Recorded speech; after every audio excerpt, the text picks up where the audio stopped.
Back in the late 1990s, Johnson & Johnson gave me a contract to figure out how their salespeople nationwide could sell more and what the breakdown was between where they were and where they wanted to be in terms of market share and increased sales. And so we did a lot of psychological research and went on for many years, and we found that rejection, obviously, with salespeople, entrepreneurs, network marketers, real estate agents, insurance agents, financial planners, rejection with any salesperson or any business person really that's out there looking to develop business is always the problem. But really, rejection is just the effect. And what we were looking for was the cause. And so after several years of pretty extensive research, we found that the cause was what psychiatrists call approval addiction, or the addiction, the emotional, psychological addiction to the approval of other people. So long story short, I wrote a book a few years later, called The 177 Mental Toughness Secrets of the World Class. And Johnson & Johnson adopted the book. The book went all over the company. All the salespeople nationwide were trained in the book. The book took off, became a bestseller, etc.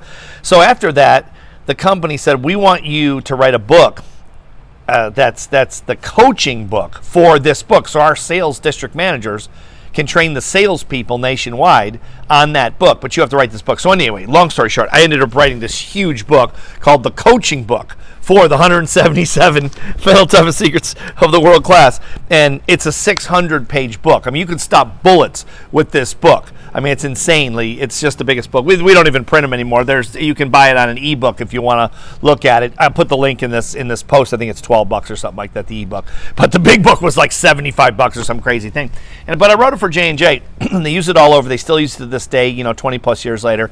And it's designed basically to question people on the way they think, and then give them tools to upgrade their thinking. And that's what the mental toughness process is all about. So when it comes to approval addiction, if you're, any person that's in business for yourself, your business development, MLM, entrepreneur, real estate agent, anybody that's out there looking for business and you're getting beat up on a daily basis and you're wondering why rejection is so painful, it's because we're all addicted to the approval of other people.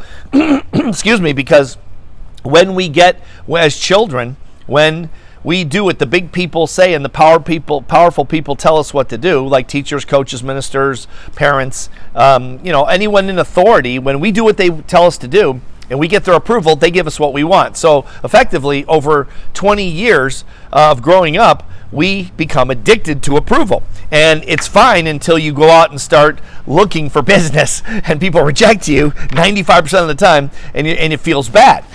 Because we're addicts. We're literally addicted to approval. So here are 3 critical thinking questions I want you to ask yourself from this book. Okay, again, this is the Coaching 177 Mental Toughness. You can't get the hardback anymore. This is one of the only ones I have from 20 plus years ago. But you can get it on ebook. And you can get it on Amazon, I think, too, on ebook. So here's the first question for you. Okay, if you had to prove that you were not addicted to the approval of others to save your life, would you be able to produce enough evidence? If you had to prove that you were not addicted to the approval of others to save your life, would you be able to produce enough evidence? Here's question number 2. If you shifted your addiction approval to preference approval, would you take more risks? I'll say it again. If you shifted your addiction approval to preference approval, would you take more risks? The concept here is I prefer that you approve of me. I prefer it, but I don't need it. I'm not addicted to it. I prefer you say yes, but I'm not addicted to you saying yes. It's a shift in consciousness. It's a shift in viewpoint, and it changes the way you feel. The third one is, and the last one is, would lessening your approval, your addiction to approval, make you a happier person? Would lessening your addiction to approval make you a happier person?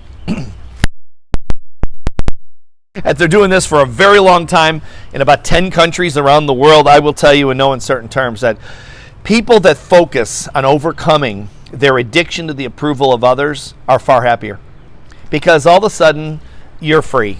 You don't have sure, we all prefer that people like us and approve of us and say yes to our proposals and our ideas and all that kind of thing, personally, professionally, and in any other way that's out there, right? We all prefer that.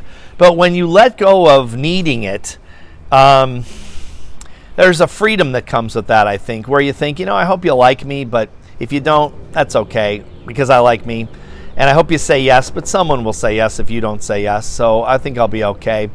And you just become a happier person. I'm not saying it's easy to do. It's easy to talk about on a video, right? I've struggled with it myself. Everyone struggles with it. But I'll tell you this, after doing this work for a very, very long time, to hundreds of thousands of people all over the world, I will tell you that not only is it possible to overcome, to a certain degree, approval addiction, but it's one of the most powerful things you can do in personal development, if not the most powerful thing you can do, because now you can just live your life on your own terms, and you really are not so concerned, maybe a little, but not so concerned with what other people think. It's a great freedom, and I would recommend that you study this. And if you're a coach or someone that leads people, get a copy of this ebook. It's going to take a lot of paper to print it out. If you print it out, or if you do it on your computer, that's fine. That's better. Don't print it out.